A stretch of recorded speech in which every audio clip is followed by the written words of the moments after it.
जय माता रानी जी की। आज हम एक ऐसे सवाल का जवाब देने जा रहे हैं जो हमसे पूछा गया था, उधार का ज्ञान। इस पर बात करते हैं और इससे सरल तरीके से समझते हैं। सबसे पहले ये उधार का ज्ञान आखिर है क्या?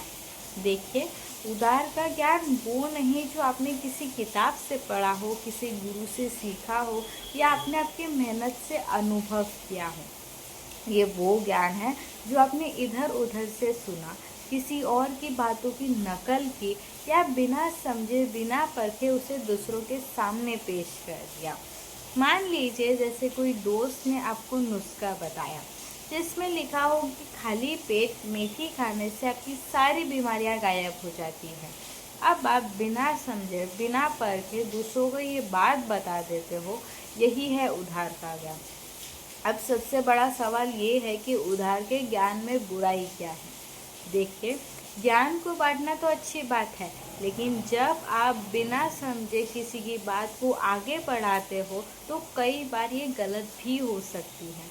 जैसे मान लीजिए कि कोई कहता है कि रात में दही खाने से आपकी सेहत खराब होती है। आपने सुना और दूसरों को ये बात बता दी, लेकिन क्या आपने सोचा कि ये बात सच भी है या नहीं? अगर आपने इसे परखा नहीं तो आप सिर्फ अफवाह फैला रहे हो, ज्ञान नहीं।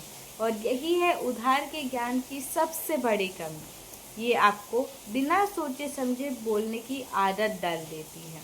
तो क्या करें? सबसे पहले जो भी सुनो उसे थोड़ा परखो।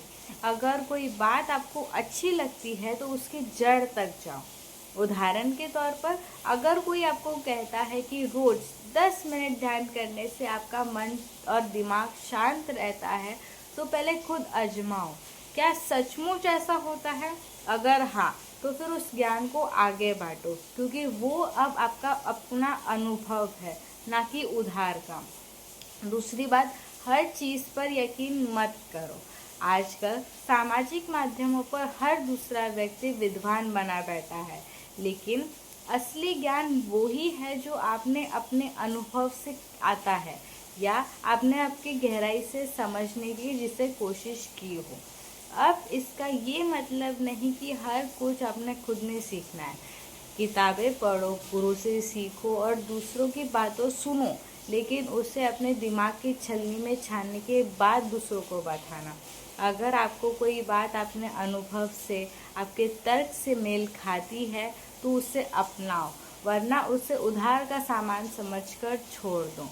असली ज्ञान वो ही है जो आपने अपनी ज़िंदगी को बेहतर बनाए, ना सिर्फ आपके जुबान को चटपटा। अगली बार जब आप कोई ज्ञान दे या आप किसी को ध्यान दे तो रुककर सोचिए, क्या ये मेरा अपना है या बस उधार का ज्ञान बांट रहे हैं। आज से प्रण ले कि अगर कोई आपको ज्ञान देता है तो हम पहले उसे जांचेंगे, परखेंगे, फिर ही वो ज्ञान आगे बढ़ाएंगे, अपना खुद का अनुभव लेने के बाद। जय माता दी।